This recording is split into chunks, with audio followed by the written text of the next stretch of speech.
I've never seen such a close election, never seen uh, such a personal animosity between two candidates.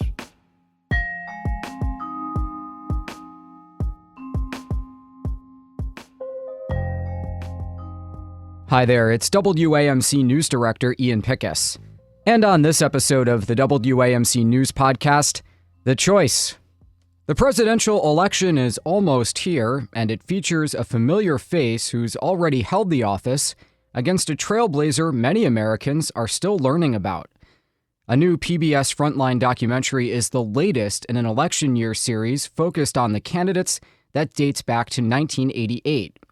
The Choice, Harris versus Trump, traces the rise of former President Donald Trump to the White House and his current legal troubles, and Harris, who's only headed the ticket since July. I know Donald Trump's type. She seems to be perfectly positioned for this moment. He's simply being what he's always been. He's always believed that what the rest of the world sees as a loss can be marketed as a win. This election was a total fraud. And they did these massive dumps of votes. And all of a sudden, I went from winning by a lot to losing by a little.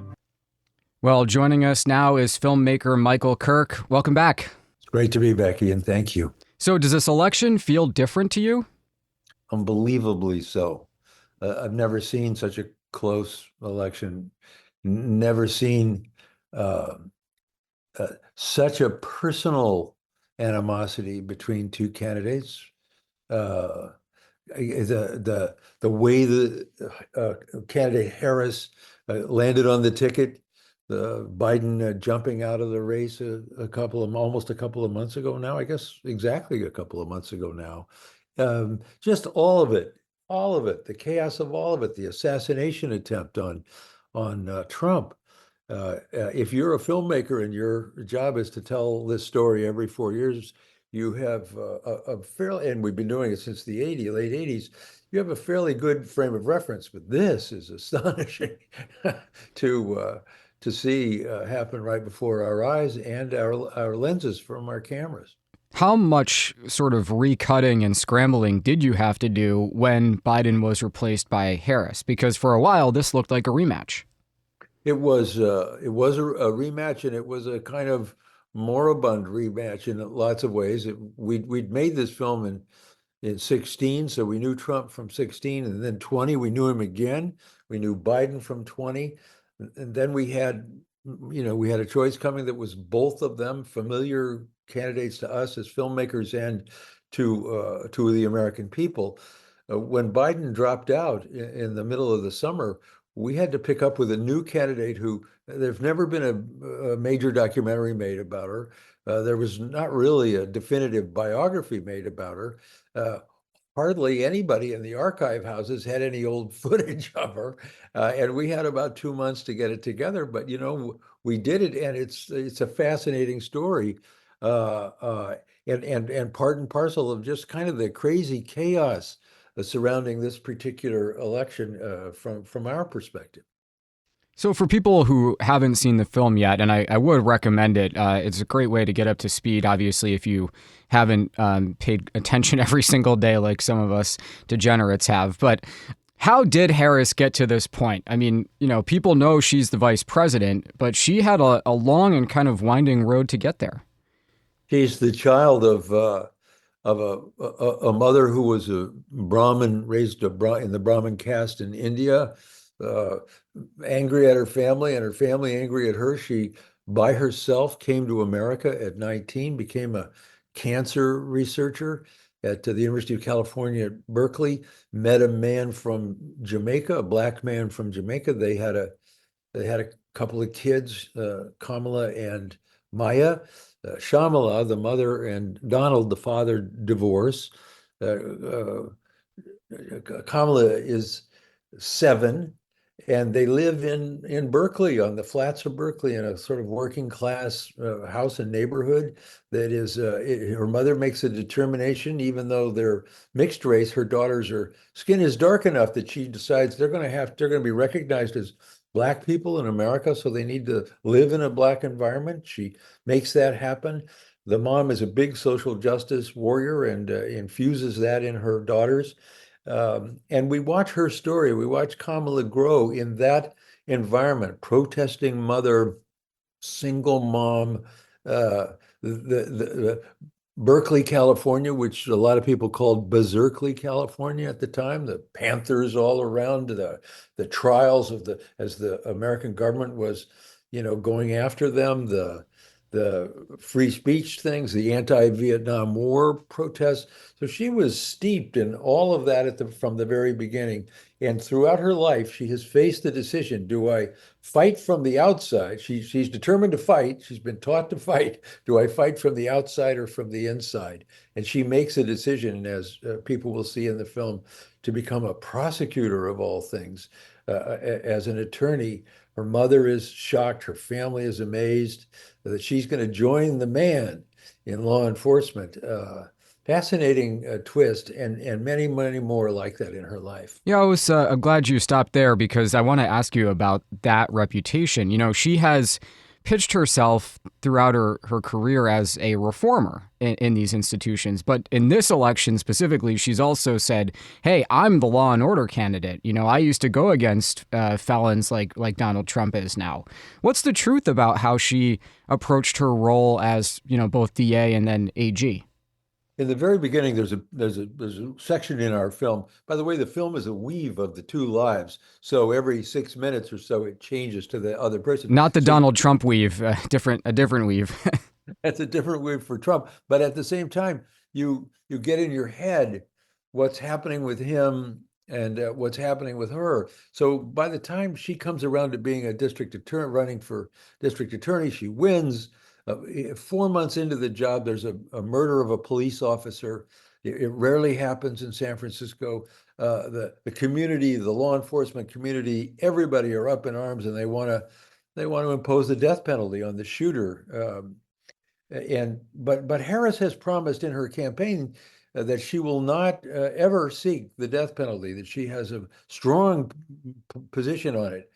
The police department, the mayor, the most famous and powerful United States senator from California, Dianne Feinstein, at the funeral for the police officer, kind of spanks Harris and says, this is a death penalty case if ever I saw one. And the place erupts, police officers and others applauding. And there's Harris sitting there as the new district attorney, and the cops start to shun her. She can't get anywhere with law enforcement, and she stands by her position, but it's a tough road. And people tell us she learns a lesson from it, and that is not to get out there in front of major controversial issues publicly. If you want to get involved on the edges, work your way in, see what's happening, but and also shore up a popular side of yourself. And she stays with law enforcement and starts to support them pretty dramatically after this is over. And you do see her evolve through that process and get very wary about kind of controversial topics and stay in kind of close to the center, as close as she can, and really supporting law enforcement in ways that are what a normal district attorney would do. There are massive, by the way, changes inside the institution that she institutes, but they are subtle. More women in the workforce, and things like that. So it's a fascinating moment in her development. I thought it was telling too in the film that just a linguistic thing, they changed the definition of a young prostitute to a less kind of loaded phrase in her office, and that kind of gives you an idea about how she looks at things. Well, she made young prostitutes. She made the charging officers in the district attorney's office not call them perpetrators, but to go after the perpetrators who were preying upon young women. So suddenly, young women are not teenage prostitutes anymore. They are in a victim class, and that is a phenomenal change in terms of the way those kind of crimes are charged in San Francisco. Let's talk about Trump for a moment. I mean, as you say, he's not new to this program, and his life has been looked at a lot in the past decade. So I think it was Roger Stone in the film makes the point that, 2016, Trump was more or less playing with house money. He ran, no one thought he could win. He took everybody by surprise, and he just kept on going all the way to the White House. But the stakes are really different for him this time around, both in terms of reputationally, but also in terms of his potential freedom after the election. So what do you think is on the line for Trump in his third run for the White House? Well, I think he's been one person in the film says when he lost to Biden, he went back to his home, Mar-a-Lago in Florida. They called it Elba, like Napoleon going off to get himself ready to go out and do battle again. I think it's a vindication moment for Trump. That's for sure. He's hoping for vindication. He's been taught, as people will see in the film, by his father. It was drummed into him. You can't be a loser. There are only winners. And if you're not a winner, you're a loser. And that's a terrible thing. So it sort of explains why Trump couldn't live with the results of the last election. He's also, while he's there, there's another reason people tell us for his vehemence and his strong desire to win, other than revenge and vindication. It is that the potential really exists given 34 counts of, fraud and all the things that have been raised, sexual assault, losing that civil case, other things. There's somebody in the film says, if you add up, if he's guilty of all of the things he's being charged with, he's liable for 700 years of accumulated time in prison. And that will all go away, they say, if he's elected president.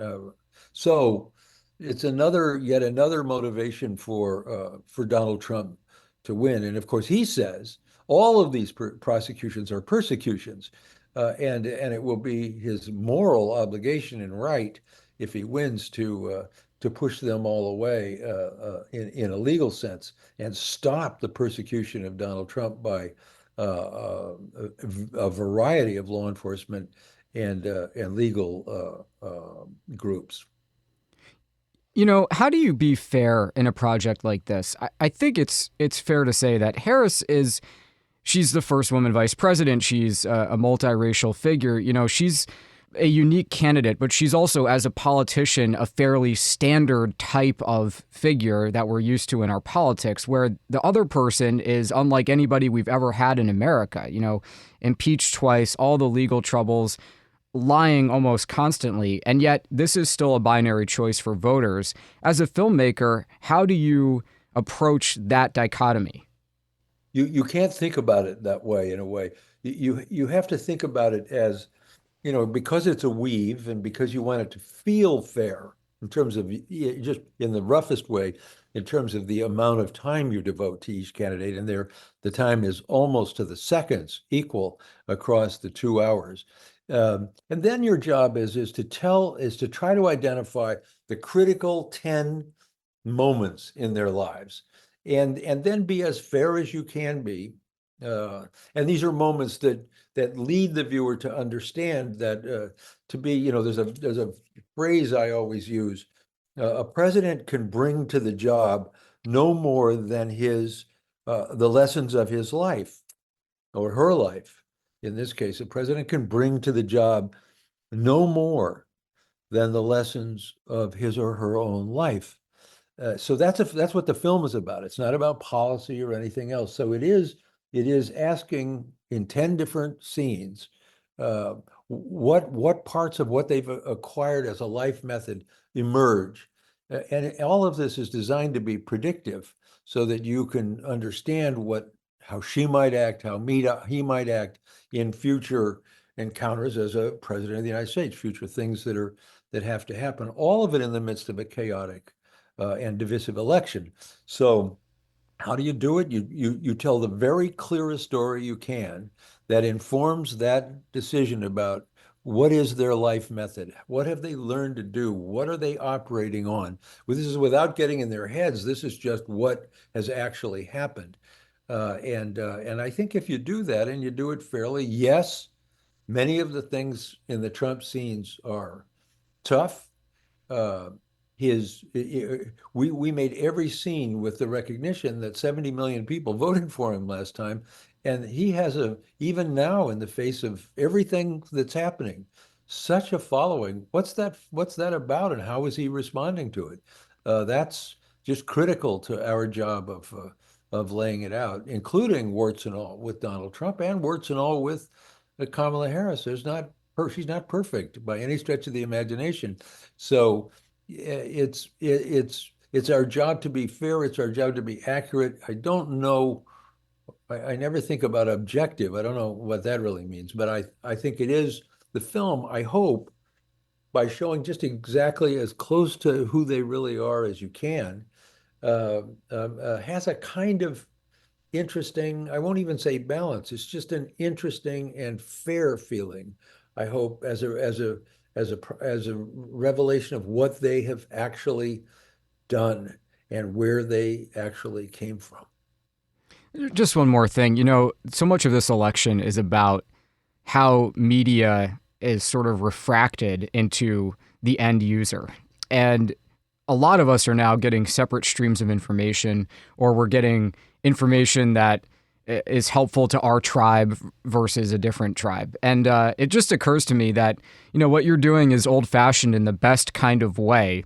If somebody wants to have an informed choice, all of this is laid out. They can watch this film as you've made every 4 years and decide for themselves, and it's not a partisan exercise, and it's not a cheerleading exercise. Does what you do feel a little like, I don't know, out of step with where media is right now? And I should say I'm very grateful that you do it. My answer to your question, Ian, was I hope we're out of step with media today. I mean, I've been doing this for decades, and I am frequently appalled at what passes for coverage, often angry about it. I can see why Americans who don't know what goes into how this particular sausage is being made could be very, very upset, especially if you feel as strongly about your side, your team, your red or blue team, as it seems most Americans do now. We're so divided, and we're so being fed by, as you suggest, Ian, our algorithms and our opinions and our biases and our prejudices are being discovered by big media and reflected by what you receive. I'm not saying all journalism is horrible. I'm just saying that there are so many different ways you're getting information that it may be that journalism is getting serious journalism, and there is serious journalism being practiced in America. I like to think that's us too. But it's all being refracted, bounced off of, invaded by garbage from lots of places, including some big media. Well, keep doing what you're doing, Michael. The name of the new film from PBS Frontline is The Choice 2024, Harris versus Trump. And that is The Choice. So if you haven't seen it yet, it's available now, and time is ticking before November 5th. Michael, always great to talk to you. Thank you for coming back. Thanks, Ian. Okay, that does it for this episode of the WAMC News Podcast. Thanks so much for listening. Until next time, I'm Ian Pickus.